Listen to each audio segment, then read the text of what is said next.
Would people actually pay for a video game party rental? You would think business owners at some point go, wait a minute, if I treat my employees really well, right? I'm not saying pay them really well. Yeah. If I treat my employees really well, they are more likely to stay with me and become that much more valuable. The next big thing that's going to be coming up after virtual reality, I think, is augmented reality, which I think is going to be significantly better than virtual reality. Yes. And that's going to change the gaming industry entirely. The entire gaming platform is going to change because...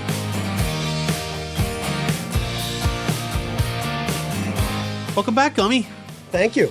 How you doing, buddy? I'm good. You sound a little congested. Is it allergies or? I have, allergies. And then I get a sinus infection. Oh, right. You were telling me about that. So that's basically since I saw you. Yeah, it kicked in Thursday, Friday, Saturday, Sunday. Oh, man. And today is the first day I can actually smell something other than pus. Really?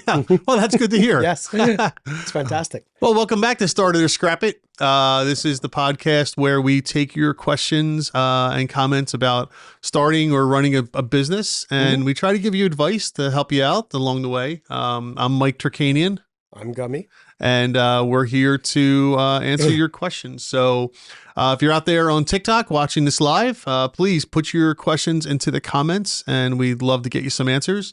And while we're waiting for those, or in between those questions, we go to Reddit and we hit some of the subreddits where people have business questions, and we try to tackle those as well. So what are you're blocking the screen? People can't see anything. Gummi forgot his coffee, so he's gonna go grab it. So, if you have questions and you're live on TikTok, by all means, please put them into the comments. And in the meantime, we'll jump into some of the stuff on Reddit. So, what's been happening in your world? Not much. No, just we're re-rolling out our website and starting a new campaign and doing fun stuff. Very cool. And we always put our most junior person on coming up with the initial campaign. Okay. Because it's a great opportunity for them to both learn more about the business, learn more about marketing. And right. Then once they have the full campaign ready, we kind of go through it and say, okay, what would we do differently? Is this the type of campaign we would run? So he gets to work with a more experienced project manager through the entire thing. That's part of how we train new people. So let's talk about marketing campaigns for a minute. Yeah. So I have a client that's they started a marketing campaign recently. Yeah. And their budget was like $2,500, maybe $3,000 a week on Facebook, right? Okay. They spent about $1,500 in a week and didn't get a single lead. Mm-hmm. Would you recommend they continue on, or what, reevaluate what they're doing? Like at some point, I'm not expecting them. They're not expecting hundreds of leads, but you would expect at least one lead for that kind of money. Not necessarily. Really? No. So the first thing I would start is I would start looking at creatives. Once I'm done looking at creatives, I would look at copy. Then I would look at how you're measuring the conversions, right? Like, is it phone calls? Is it form fill outs? Like, what is it? Secondly, I would look at what area did they advertise in? Yep. We never assume it's the medium for a week, right? Okay. I would lower the budget, fix those things, run it for 2 weeks, and see what it does. Because initially what you're doing with any campaign is that you're testing your graphics and your copy to see whether or not you even get any response to it. Right. Right. Once we find ads and copy that people respond to, we move that to a secondary campaign and increase the budget on that and keep running sample ads and graphics on the original campaign. And every time we see one kicks off, we move it to the primary campaign. Okay. But that's really where the spend happens. This is just a test to see, are people responding to it? Are they clicking on it, right? And then you have to track backwards. Like, I got no leads. Okay. No leads probably means graphics and copy, or placement can also be another issue, right? Now, if you were getting clicks and stuff from the ads to the website and nothing's converting, that's the problem. So something on what they're landing on is causing an issue that's not converting. Okay. So it's really just, I don't want to say it's like medicine, but it's like medicine, right? Like I go into my doctor and I'm like, oh, my hand is numb. And they go, okay, do you have any problems with your elbow? Yeah. Does your shoulder hurt? Yeah. How about your neck? Yeah, my neck hurts. Okay. They're like, so your numb hand is due to your neck, right? It's not due to your numb hand. Right. But people have a tendency of looking at it and going, well, my hand is numb, so my hand's got to be the They think the problem. symptom is the disease, Correct. right? So it's really just, I mean, marketing isn't science, but it is science. It's data, right? Like it's data mixed with psychology, with understanding people, right? And when you look at something, you track the numbers to find where the problem is, right? Okay. Like So I think they are getting clicks to the website. So then the issue is somewhere on the website. it could be. And it could be something as dumb as it takes too long to load. It could be. Because most people that, like, let's say you're doing Facebook or Instagram ads, right? And people are clicking on the ads. You only have about 3 to 4 seconds for the page to fully load. If it doesn't, they're gone. you probably lost you've them, lost right? their attention. But even if you lost 50% of them, right? You've now lost 50% of your potential leads just because the landing page you have didn't load fast enough, right? Another thing that I see is people either put too little or too much on their forms, right? Like if you put too little that people have to fill out, you start getting a bunch of junk leads. Yep. We have a guy that's happening to, and he was like, we've got 27 leads in the last 2 weeks and 0 responses to follow-ups. So we went, okay, we'll add 2 questions. So we added 2 questions. His lead rate dropped down, but their response conversion rate went over. Yeah. Correct. Right. So once again, it's really just tracking the data for us. It's once it's up and running, it's math. Okay. Good to know. I'll pass that along. Thank you. Appreciate it.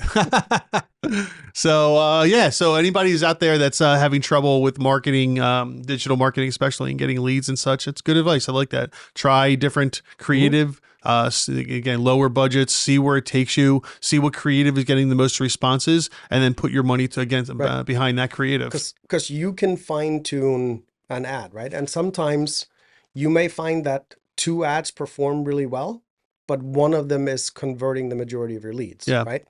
The problem then isn't the second ad. The problem is the landing page for the second ad might not match up as well as the first ad. So sometimes you would build out a second landing page. Yeah.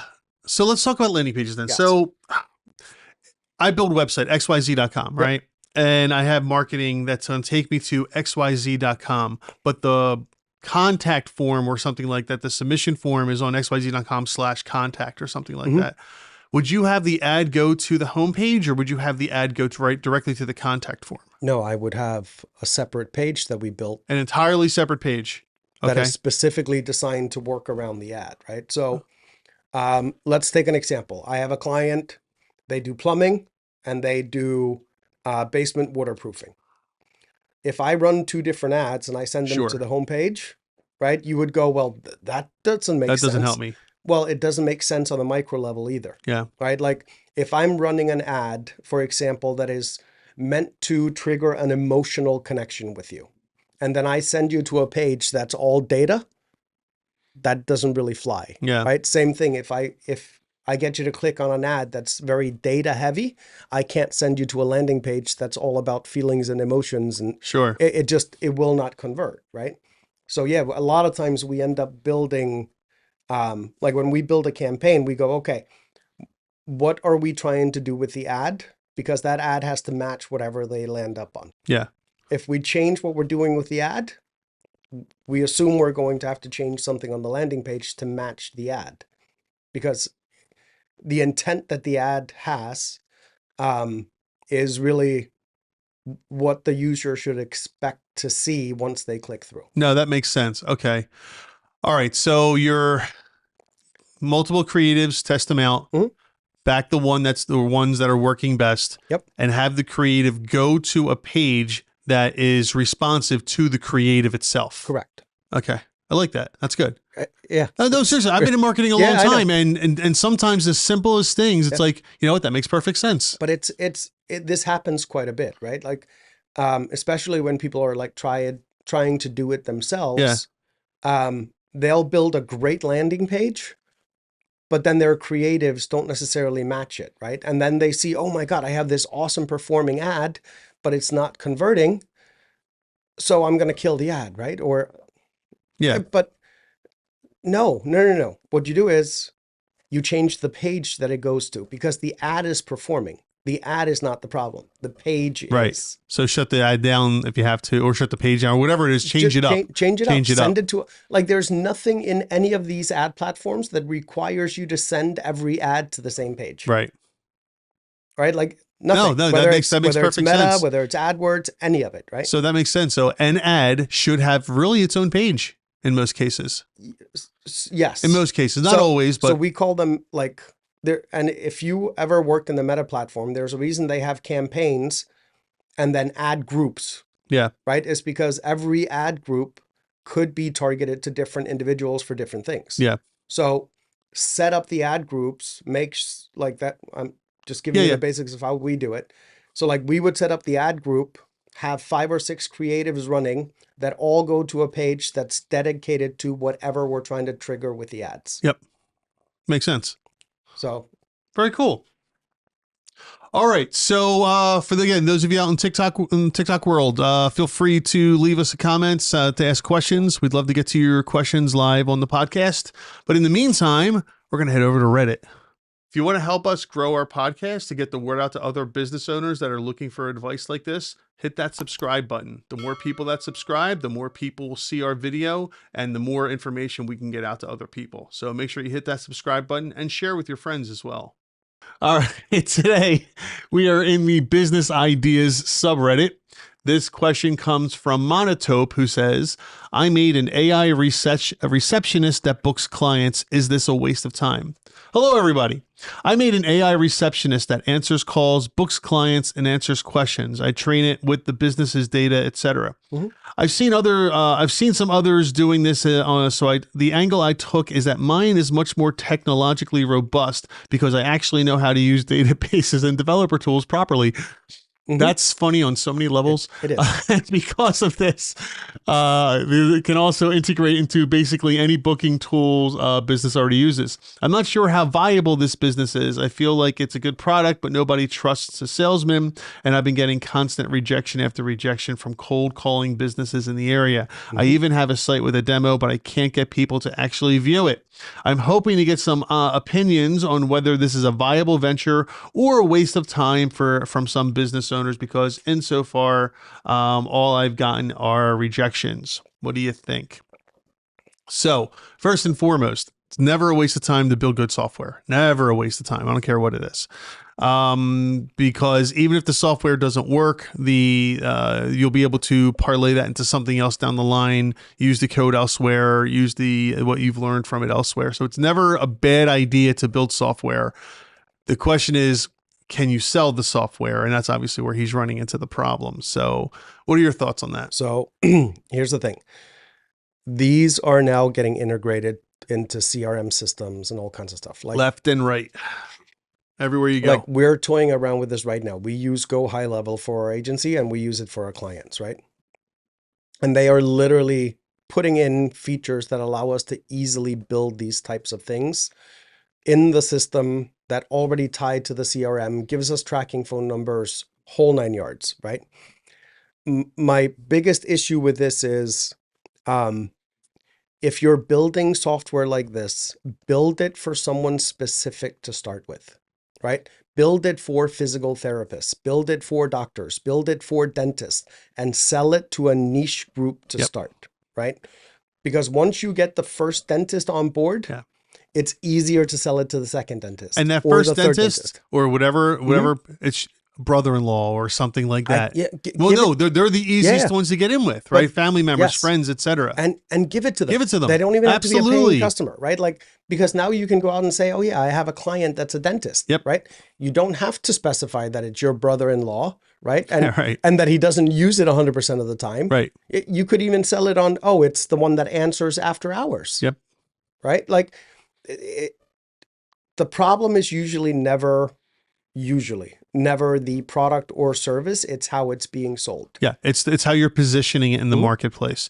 But you're right. A lot of the CRMs out there now are integrating these types of platforms directly into their software, and it's going to be difficult for independents to come around and sell that software. But you're absolutely right. You want to take that and you want to have you want to give it to somebody or someone that a couple people, get people using it so you can show that there are active businesses using it. Here are their success stories. That could be you too. Yeah. I mean, it's interesting because like in the franchising world, right? When you talk to a franchise consultant, for example, the first thing they will tell you is be careful who you sell your first 3 to. Right. Right? Because the first 3 have no one to call. The following people do, right? And it's similar with any other SaaS product or service, right? You need to sell it to the first 3, right? You need to get those first 3 people to give you a recommendation or a review or something that you can reference back to. It makes the entire sales process just that much easier. Sure. So yeah. So Monotope, good luck to you. I'm curious what some of the comments say. It says, let's see, this is from Designer Manor 6924 says, while it's easily replaceable, I think you can make it one of a kind by adding more features. So if I may ask, did you use any tools or did you make it from scratch? Because I created mine via no-code platforms. And then let's see, Straight Airline 8319 says, you have a product that is easily replicable. You trained it great. There are over a dozen companies in the US that are more than regional and have better AI. There are thousands around the world that do. What makes yours better? And that's the right question. What makes yours better? Why? What makes your product stand out? If I'm a buyer, what makes your product stand out? Why should I listen to you? And he said it himself in the description that nobody likes a salesman or nobody trusts a salesman.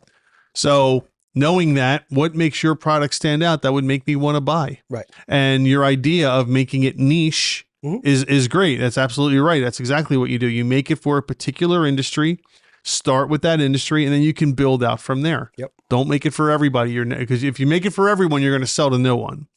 If you make it for a particular group, especially if you have contacts within that group where you can get people to start using it because they're your contacts, then you can start spreading from there and eventually start selling into that group. Yep. And then grow into another group and then another group, but don't try to do too much at once. So, all right, Monotope, good luck to you. Again, curious how that works out. I actually would like to see the software at some point. So if you're hearing this and you want to send it over to us, I'd love to take a look at it. All right, this is from Fred Ruiz, Fred with an E, or sorry, a 3.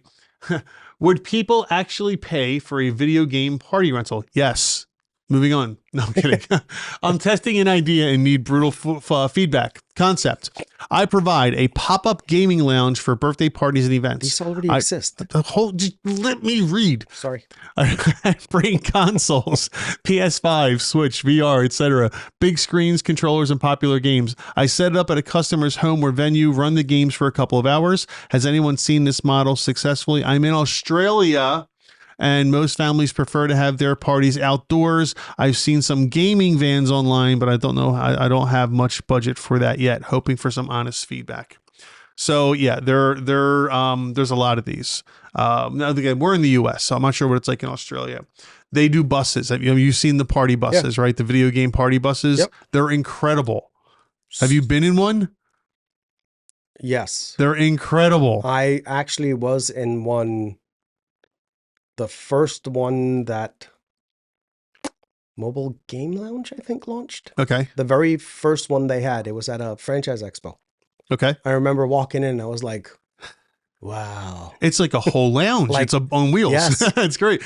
You rent them, they pull up to your house or wherever your party's at, and they just park there, and the kids or whoever go on and off playing games, and they have couches in there and big screens and virtual reality. They have everything you can think of. Yes. It's phenomenal. Yeah. So Australia? I don't know. I'm not sure what it's like down there. What is he? Wait, he said he wants a pop-up gaming lounge. Yeah. He wants to set it up in their home or venue. I've seen some gaming vans online, but I don't have a budget for that. No, don't do a van, do a trailer. You can do a trailer. Yeah. right? They're proportionally less expensive, and they can be fitted out, and you can still get them where they expand. Oh yeah. Yeah. Large trailers can be huge.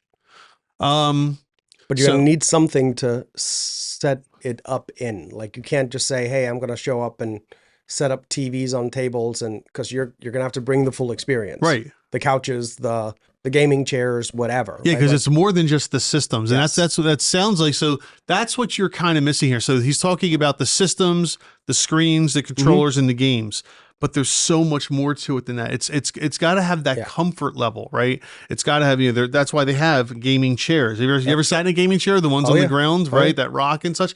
That's there for a reason, you know. Again, the couches, the positioning, how far is the couch from the TV? That's actually a big thing depending on the size of the TV. You have to have all that knowledge in order to have that immersive experience. It's not a pop-up gaming lounge if it's not a lounge. If it's you bringing in 10 monitors and 10 gaming systems and setting it up in my living room. Right. It's not a lounge. You're renting a video console. That's all you're really doing. Video game console. Yeah. No. So the lounge idea has to do with comfort. And it entirely has to do with comfort. Well, it has to do with the experience, right? Well, like it's the immersive experience, because they're blacked out. Right. There's neon lights, right? Like, it becomes an experience for the kids. They walk on it and go, whoa. And they could be playing the exact same game they have in their house. Yeah. But they don't have that. Right. Right. Like, that's the seller. I mean, you want to get really good with it. Years ago, they had they did a video. I saw a video. It was in the UK where I'm not going to mention the game or anything, but it was a game where you would walk around, and they had a walking track, a 360-degree walking track, and you're walking around and you're walking in the game, and you have cameras on you that can detect where you are and relaying the information to the game as you crouch down. The guy crouches down. It was fantastic. The experience. It was so real to world though. I mean, as you know where I could see what's the next big thing that's going to be coming up after virtual reality, I think, is augmented reality, which I think is going to be significantly better than virtual reality. Yes. And that's going to change the gaming industry entirely. The entire gaming platform is going to change because now you will be a part of the game as opposed to controlling a character in the game. You are now a part of the game because it will be your real world. Like the game Pokemon Go. Imagine Pokemon Go in augmented reality. That would change everything. You're walking down your street with glasses on, and you'll see the Pokemon or whatever game you're playing. Without having to have your phone out. Without having to have your phone out, and it's actually there. And when you pull, you have your belt, but you pull something out, even though there's nothing actually in your hand, your glasses are showing you that there's a ball in your hand and you're throwing. I mean, imagine the possibilities with something like that. Now take that and put it into the gaming lounge for parties and such. I mean, this is where a lot of these companies are betting their futures, right? Like, Meta is already playing with the augmented reality glasses. Yeah. Google has already tried it. Microsoft is in it too. Correct. It's coming. It's a matter of time. Who's going to get it right is the issue. Correct. And you know it's going to be. It's going to be some small company that no one's heard of that gets swallowed up by Meta or something like that. Someone's going to come by. That was Oculus, right? No one knew who Oculus was. No, not until they got bought out. Right, and they had the best virtual reality there was. Their headsets were phenomenal. Then they get bought out by Facebook. Yeah. No, the augmented reality is coming, and that's actually one of the few tech things that I can say I'm genuinely excited. I'm excited for it. Yeah, because the problem with virtual reality for a lot of people was the dizziness. You know that, right? That people were getting motion sickness and dizziness. I know the size was one of the issues, for example. Yep. Okay. So because those things weigh a few pounds. You add a few pounds to your head, and it actually winds up hurting your neck too. Oh, yeah. But aside of that, a lot of people were getting motion sickness and dizziness. I'm personally not prone to that. Like, I don't usually get motion sickness, but once you're in there for a little while, you start to get it. You start to feel that that motion sickness. So it was definitely a problem for people. But like right now with my sinuses, with your sinus, you'd be done. Yeah. But augmented reality changes all that. Yep. So. All right, very cool. So to answer your question, would people pay for it? Absolutely, they would pay for it. But they're not paying for the games, they're paying for the experience. And it doesn't sound like there's an experience here yet. You're talking about not having a budget for a van. find something else, like a trailer, like you said, something that can create that experience. You're not going to be able to go into someone's house or a venue and create that experience in a reasonable period of time. You're going to wind up spending more time and money creating the experience than what they're willing to pay. Yep. But if you bring that experience to them already built, like on a trailer or something, now you have a business. Correct. Yeah. So I'm looking at some comments. So Monolith says, I looked pretty in depth into this. There are two main issues. One is the startup cost. For me, it was a large investment, around 70,000 pounds or 100,000 US. The second is time. You'll be working weekends and Friday evenings most likely, which is pretty hard to juggle if you have kids and family. And then Fred Ruiz responds, I never thought about this. Well, when did you think you were going to do it? Weekends are very crucial for me. And if I get someone to do it, it might not be profitable and I'll end up losing money. Okay, we're going to stop there because this is just business in general. Yeah, this is for everybody out there. You have to think your business through in its entirety. Correct. Who's going to do the work? When is the work going to be done? What's the market? And this is what we mean. Like when we tell someone you need a business plan, yeah, you don't necessarily need a full written 20-page business plan in your hands, right? But you need at least a business plan in your head with cliff notes on a napkin, whatever, because the business plan forces you to think through the entire business. Right? It forces you to think through your marketing, your setup, your startup costs, like all of these things. So even if you never write it out, you have to at least create it in your head. Yeah, absolutely. And it will, as you're developing that plan, especially the marketing part, and then the who your audience is, who your clientele are, you'll realize very quickly, oh wait, this is a weekend job.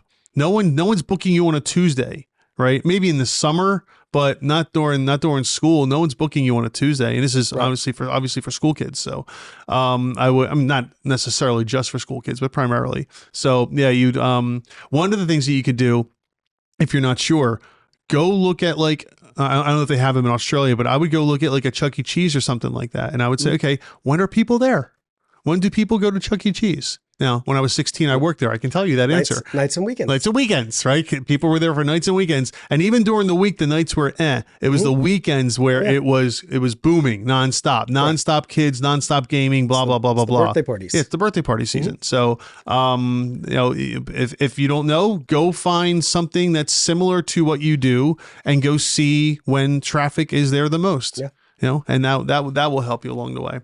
So, Fred Ruiz, good luck to you. It is definitely a business that can be successful, I would think, but you got to plan it the right way.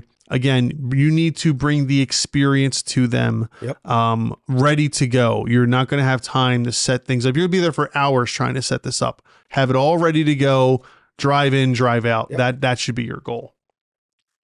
All right, we do have a question from TikTok. This is from Big Zosa, Z-O-S-A, who says, how do you manage your business and free time as an entrepreneur? What free time? What's free time? What is that? What's he referring to? So we've talked about this in the past, right? Is when I first started my business, my free time was whenever the business didn't need something. Yeah. And there is not a lot of that time. Not in the beginning. Initially, not in the beginning. As the business grew, now I was able to balance things out a little bit, right? Like I had days that I assigned for like Sundays, I needed a break. I just got to the point where it wasn't a choice, right? So, but that wasn't early on. No. Like that became after a while. Oh yeah, if there was something that was needed on a Sunday, I was working on Sunday. Like I didn't matter. But as the business grew, you got more flexibility with free time versus work time, right? Like work time was all the time. Free time was like I had to go to a wedding, right? Like right. But even then, what are you doing at the wedding? You're promoting your business. You're talking with other people about it. I never did that. Like if I was going to a birthday party or like unless someone asks me what do you do? Well, that's what I mean. That's what do you do? Glad you asked. That was the only free time. No, I would never actively go there. Hey, here's my business card. Hey, bride, while you're walking down the aisle, take my card. But yeah, it's there are people that do this stuff like that. It's like You ask the plumber, hey, would you take an emergency call on a Friday night? Yeah. Yeah, Yeah. absolutely.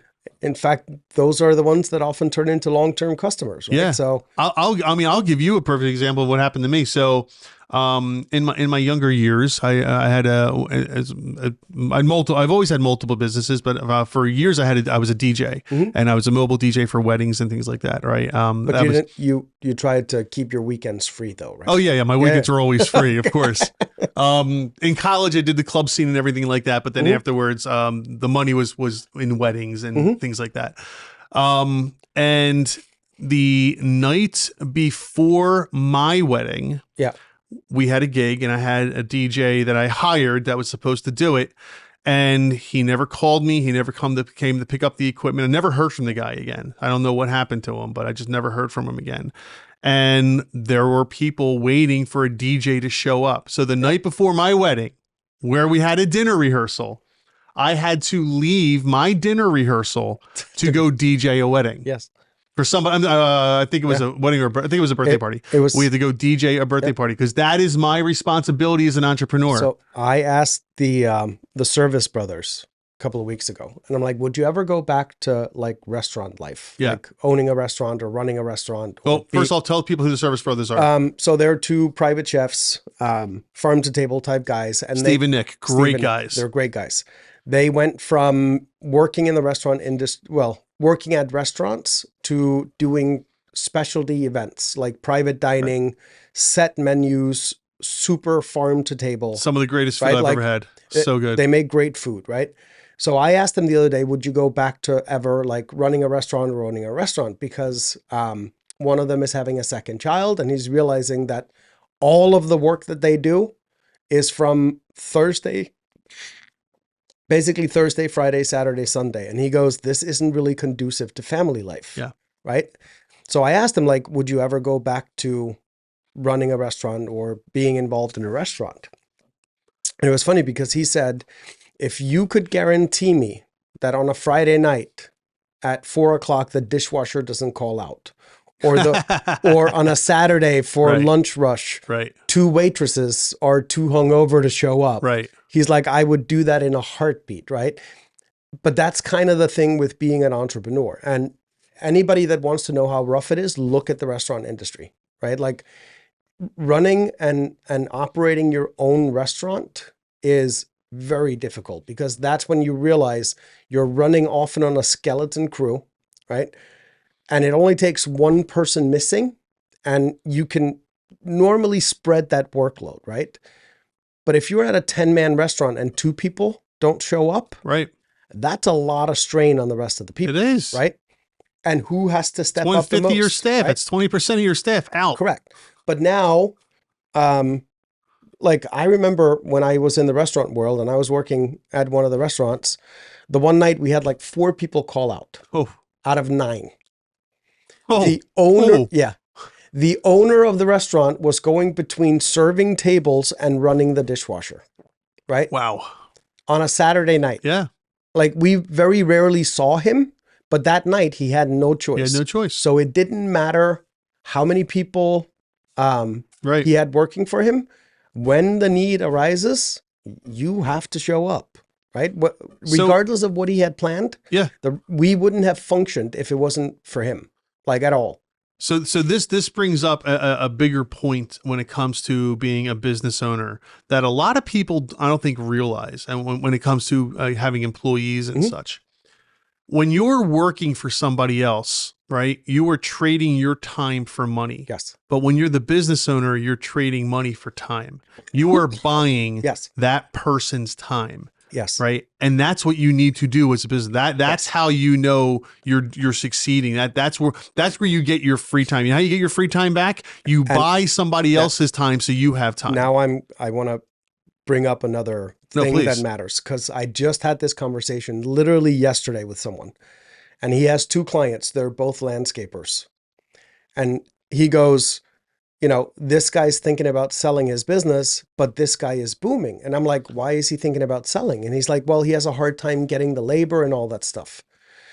And I asked him, and I'm like, is there a difference in their pay scales? And he goes, yeah, that guy's paying his employees twice as much. And I'm like, that's why he doesn't have labor problems. That's why he's growing.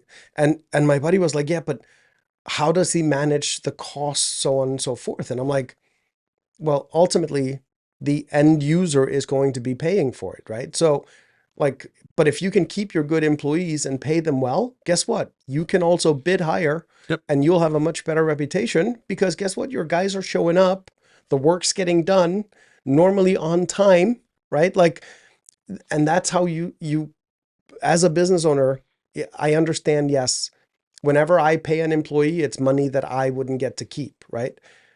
But if I can't keep the employee, I can't make money from the additional time, meaning what I pay them versus what I bill them out at. Right? And it's not always about the money, although the money's definitely a big part of it. But sometimes you can get away with paying a little bit less, but if you're also providing other things, right? So for example, as an attorney, right? But I have my software company too. All of my software guys, and even my guys from my attorney side, they have complete and total access to anything they need from me as an attorney, right? Anything they need. They have questions about, X, Y, or Z. I got them. Oh, my father was in a car. Oh, I'm so sorry. It was a car accident. We'll take care of him. We'll help your father out. And it's obviously all free. But also I provide them with a very good work-life balance. Correct. Like our doors close at 5 p.m. Get out. Mine closed. Get out. Mine closed at 4. Right. Yes. Right. And on Fridays we close a little earlier. Get out. Why are you here at 5:15? Oh, I got to finish this up. Finish it unless it's absolutely crucial. Finish it tomorrow. Go be with your family. Yes. I want you to have a good work-life balance. Now, because I saw Eugene commenting on TikTok. So yes, that applies to... What did Eugene say? He said some businesses underpay their employees because they know the role is an evolving door, right? Yep.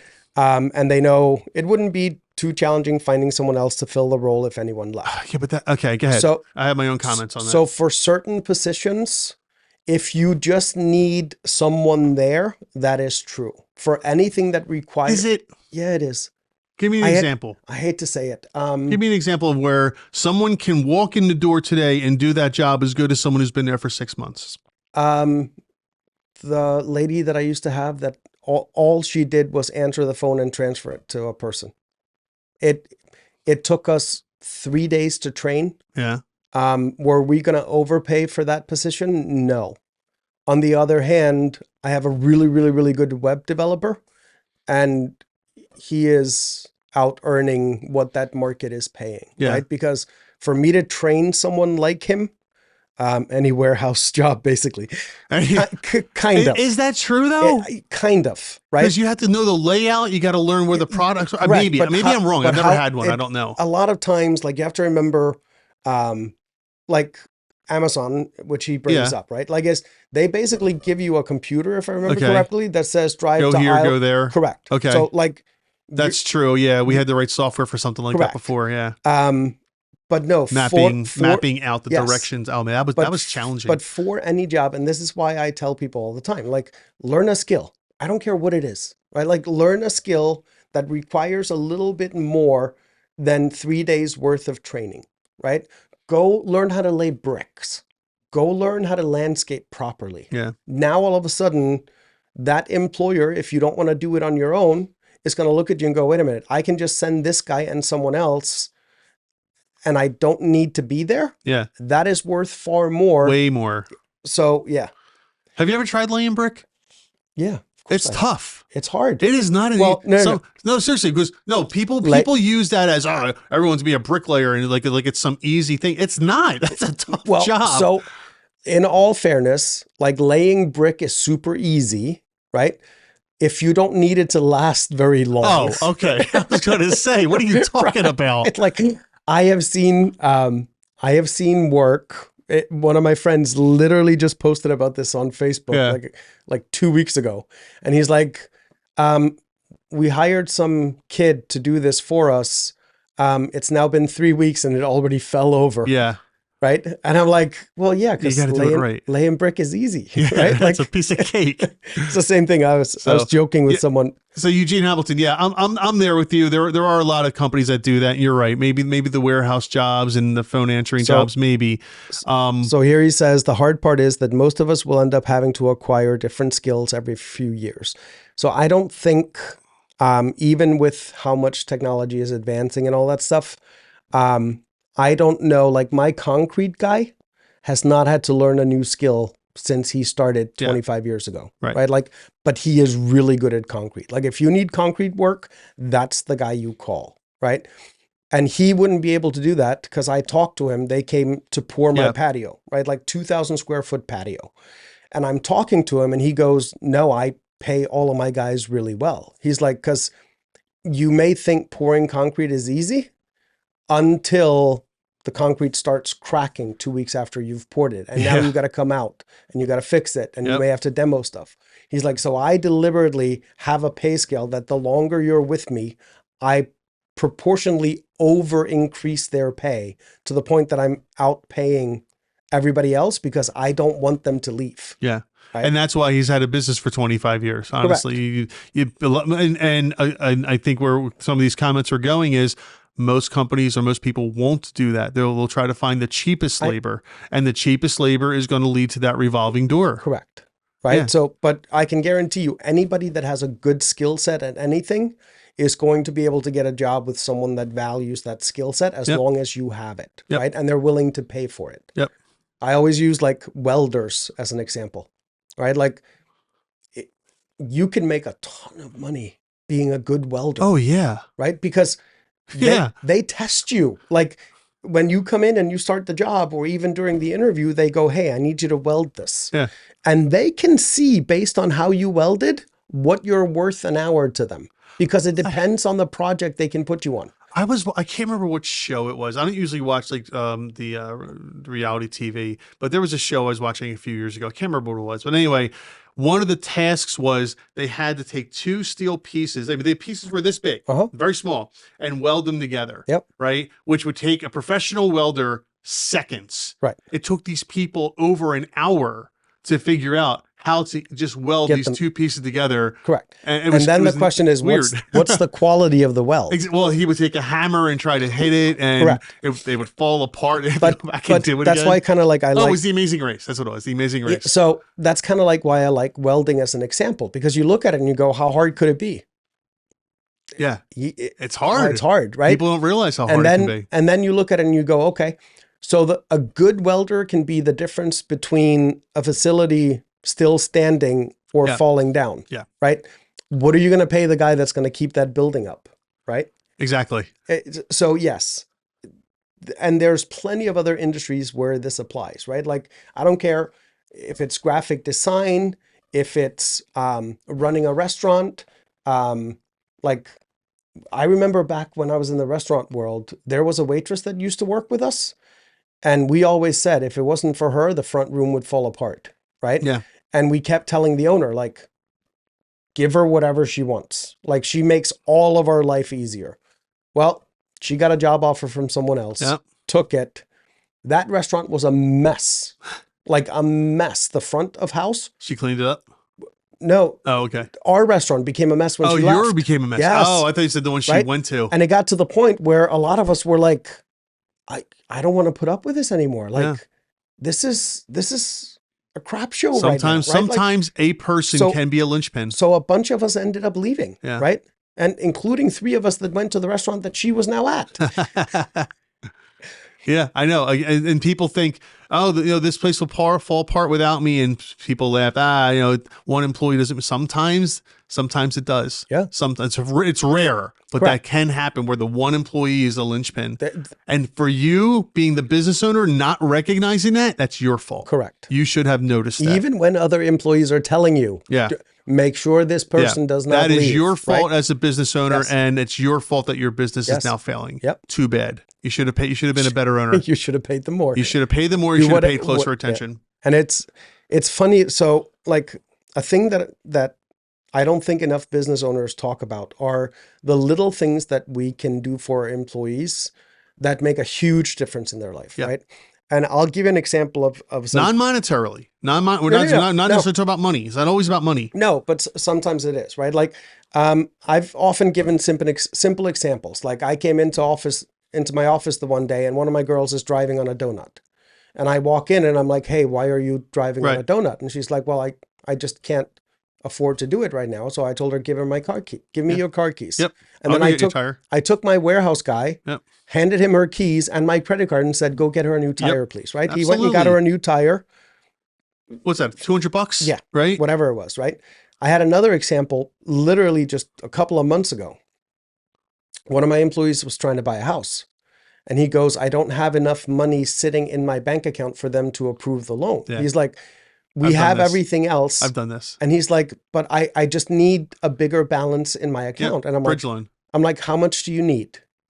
And he told me, and I'm like, so we wrote him a check, Yep. said, "Go put this in your account and then just repay me in 5 months." Yep. Right? And he was like, "What?" I was like, "If the only thing that's missing for you to buy a house is that you have XYZ dollars in your bank account, but all the numbers otherwise say you can do it, then yes, we will bridge loan you the money.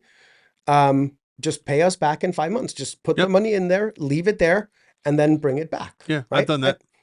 But it's the easiest thing to do in the world, right? Like, and it makes them so happy. It makes them so like, wow, this person actually cares about me. I have an employee right now that told me that she was going to stay with me for probably like 2 years, and then she would probably want to move on. I was like, okay, that's fine. Like, come work with us for a couple of years, learn, teach, whatever. It's great.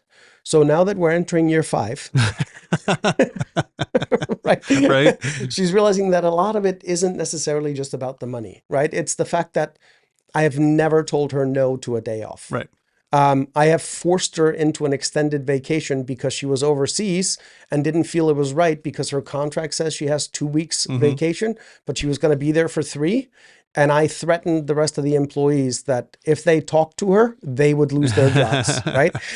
But it's little things like that that you learn, and hopefully every business owner learns somewhere along the way. The difference a good boss can have is often larger than whatever the paycheck says. Right. Right? Is like, I would much rather get paid a little less and have freedom and get help when I need it than get paid a little more and have to follow the exact rules the business laid out. I mean, and that absolutely works. You're absolutely right, because I've been in situations where it doesn't matter how much money these people make. They don't want to work there anymore. They're done. The bad boss, the bad new manager that comes in, I will sacrifice a third of my pay and go work at the competition if I have to, because it'll be a better work-life balance. It'll be better for my stress. It'll be better for my family. I tell people all the time, and including my employees, if you wake up in the morning and you dread clocking in, it's just a matter of time. I will help you find another job. Yeah. Like, literally, I will. Yes. Anyway. Yes. Yeah. Because that normally means that I'm doing something wrong on behalf of my employees. Like, I'm not saying you should look forward. Like, you shouldn't wake up in the morning and be like, a work day today, right? Like, woo, gummies. But if you're waking up and you're going, I really don't want to do this. Like, I would rather go look at grass grow than go into the office today. Yeah.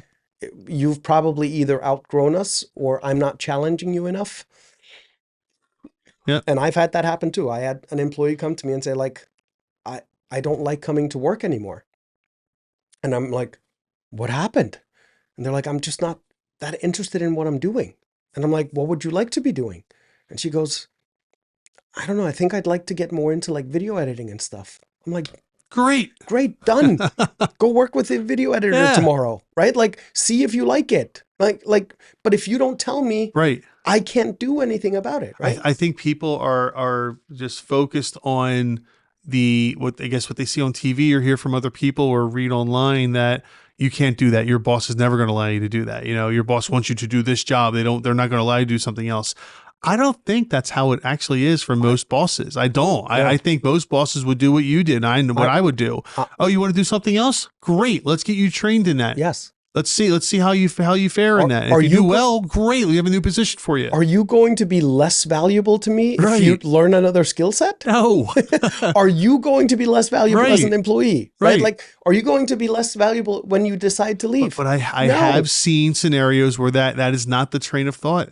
The train of thought is, no, you're hired to do this. You do this. You don't go over there. I know it. It's just a matter of time before that person leaves anyway. We admit that there are companies, and here's the other thing, right?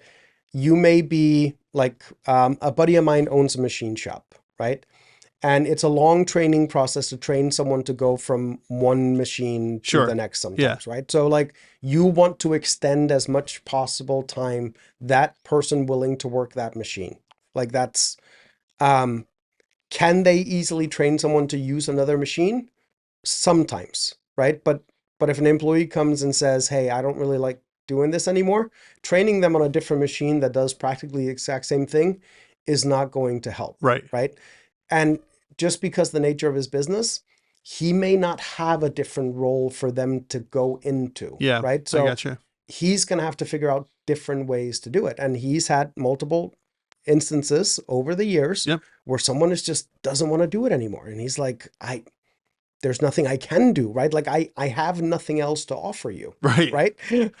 So like, but I get it. I would, let's take the law practice, right? Everything obviously around law, paralegals, notary, this, that, or the other. If someone came to me, and I'll just use coding as an example, and said, and I have done this, I know you have your software guys. I would really like to learn coding. I'll go grab Tim or one of my guys. Tim, Bob wants to learn coding. Sit with Bob a couple hours a week and start teaching him coding. Has nothing to do with the law practice whatsoever. No. But Bob is my employee and he's interested in it. I'm going to help him get there. Even if it's for something crocheting or something that I don't have experience in, and he wants me to pay for a class. It's $80, $100, but it makes Bob happy. Go do it. Why not? Exactly. You know what's going to cost to replace Bob? I told you the story of my graphic designer. Oh yeah. Right. Where he was like, I'm struggling doing designs. Right. And I'm like, why are you struggling? And he's like, because I'm not getting inspiration. And I'm like, what do you need to get inspiration? He's like, oh, I like going to the park or the art museum. And we're like, okay, here's the company card. Go to the art museum. Right. Like, have fun. If you're there for a day and you come back tomorrow and you do work that much better, I don't care. Do you know, in fact, grab lunch while you're there, right? Like you would think business owners at some point go, wait a minute, if I treat my employees really well, right? I'm not saying pay them really well. If I treat my employees really well, they are more likely to stay with me and become that much more valuable. For creativity and for just pure motivation, I've always found sending my employees to some type of show or exhibition or something like that has done wonders. Wonders. One of our physical therapy clients has multiple locations. One of the things they do every year is the Tough Mudder. So that started as a team exercise for one office. They have now turned it into a competitive run between offices. That's great. Right. And they pay them the entire day that they take off and go up and do it. Right. They will do joint training sessions. It's just a fantastic exercise. Right. And those are like the little type of things. And when they do the joint exercises, they will bring in like specialized nutritionists and all kinds of, to help them out with all kinds of things. Like, it's brilliant. I love it. All right, let's get, we only have a few minutes left, man. These hours go fast. I know. All right. So we're in, back to Reddit here. Okay. But by the way, thank you, Eugene Hamilton and Big Zosa for your, for questions and comments. Really do appreciate that. For those, this is from Ill Tomato 4514 says, for those who went 1 to 2 years without income building your startup, how did you survive financially and mentally? I quit my stable job last year to go all in on a business I believe in. Good for you. It's been 14 months without a paycheck, and even after cutting expenses to the bare minimum, my savings are running out fast. Some days I feel close to a breakthrough. Other days I wonder if I'm just being stubborn. For those who've been through this, how did you survive financially and mentally during this phase? Was there a point when things finally started to turn around? Well, yeah, I think that had to be the case. Otherwise, eventually you eventually run out of money. Me personally, I'll tell you my story a little bit. My first story with my first company, or my first company out of college. I was working for a company in Center City, Philadelphia, and I was making good money back then. But I always knew out of college I want to start my own company. It was just a matter of time. I was kind of working A, to earn money, and B, to kind of learn business more, like actual business. So they don't teach you a lot in school. So I did that for about 2.5 years, and I was ready to start my own company. I had money put aside, et cetera, et cetera. I was fortunate to have an uncle who had a guest house attached to his house that no one was living in. So I got to stay there rent free. I paid the electric and stuff like that, but I got to stay there rent free. So that obviously drove my expenses way, way, way down. Ramen noodles became a luxury meal. And but I would sneak over there every once in a while and have dinner with them, right? So did my best to keep my costs down. And it took about, I'd say, 13, 14 months before I was able to actually start. This was my web development company, by the way, before I was able to start earning a bunch of money. Like I would say, obviously, any projects that I did, I would earn money, but $350 for a website didn't really go very far. No. Didn't do very much even back then, right? Early 2000s. It wasn't until I'd say 2 years in that I got out my first big project, which was about a $10,000 deal. That changed everything for me. I was able to bring on someone to help out, this, that, or the other. So, but it took about 2 years. It could have taken 6 months before I found this contract. It could have been 5 years. I don't know. Eventually, there would have been a period where it's like, okay, this isn't working. Now, I would have tried something else. Maybe I go back into the workforce for a little bit to earn some cash to kind of replenish the coffers, so to speak, and then try it again. But that's what I would have done. So I went through the same thing where I was struggling at the start of my business around that 2-year mark. I actually ended up taking a job nights and weekends just to make sure that I had enough to cover basic things like rent, gas, and I did that for probably 4 to 6 months alongside. So during the day, Monday through Friday, I would work on the business. At certain nights, I would go and 2 nights a week, I had a cleaning job. And on the weekends, I worked for this guy that had a t-shirt business.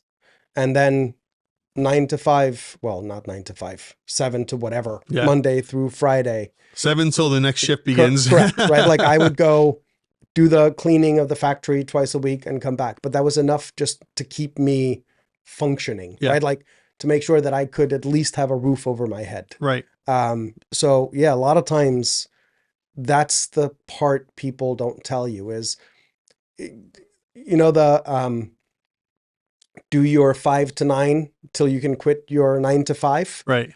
Sometimes you can do it the other way around is get a 9 to 5 part-time while you're building your 9 to 5. Get a 5 to 9. No. Get a 9 to 5. Get a night and weekend job. Oh, I see. So that you can build your daytime job, right? Right. Like it all depends on the industry that you're trying to build a business in. So like if you are building a business that's business to business dependent, very few people are going to talk to you on a Saturday afternoon. Well, if you aren't adding value to the business at that point in time, you have to make sure you're taken care of, right? Whether that's, and I don't care whether it's working at a McDonald's, whether it's like a buddy of mine started an insurance business, right? Like, and a lot of people don't know that they lose money like crazy. Oh yeah. Right. And this is recent, like this is in the last couple of years, but he was starting out as an insurance agent and was trying to build his business. And he was just struggling to make ends meet. So he started driving Uber on nights and weekends. And not only was he driving Uber on nights and weekends to make ends meet, he picked up a ton of clients driving that Uber. That makes sense. Yeah. Right? I was like, that's brilliant. Yeah. Right? Like, so you took a job that actually works alongside your other job, kind of, right? Like, because he was like, people would ask me like, hey, do you do this full time? And he would tell them stories like, no, I just, I'm trying to make it as an insurance broker and ends aren't quite meeting. So I'm doing what I have to do. And a lot of people were like, hey, I need an insurance person. Yeah, Call absolutely. me tomorrow, or like, Yeah. sure, you can review my insurance, right? So like there's nothing, people have to stop thinking that there are rules for how to be an Yep. entrepreneur, right? Like the rules are survival until you make it. That's the only rule. Yep. Whatever that means. Does that mean flipping burgers at McDonald's 3 nights a week so that you have a roof over your head so you can work on your business? Then that's what it means. Yep. Right? Like, yeah, these imaginary rules drive me nuts. No, I totally get it.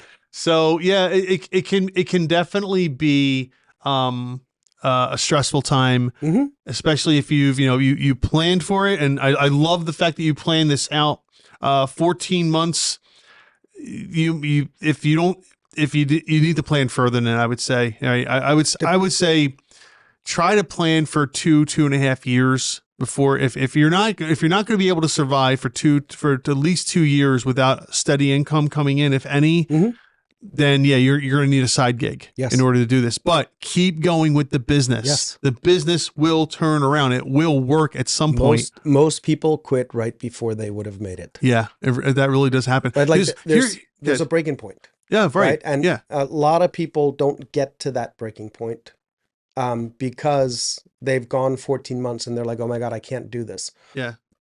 But success was month 18. Right. If you knew it was month 18, would you have waited? Of course. Would you go drive an Uber or do DoorDash or go work at Best Buy on the weekends to make it to month 18? Of course they would, but they don't know that it's month 18 and then they give up too easily. Yes. I would just say this, and we're going to have to end with this, unfortunately. It's like building a pyramid, okay? Yes. Building your business. You got to get that baseline of customers, okay? And that takes the longest. Yes. But once you get that baseline and you do a good job for those people, those people will tell other people.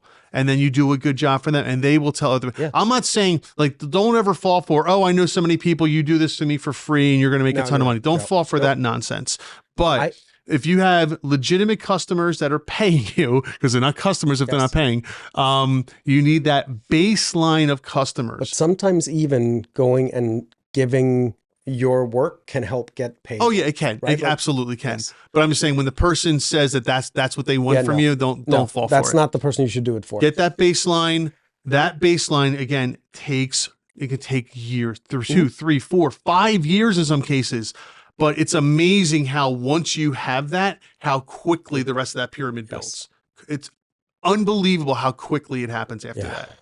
It's just a matter of how long that baseline takes. Correct. So all right. There's one other thing though, like when you're doing all this, you have to make sure that you take a break every once in a while.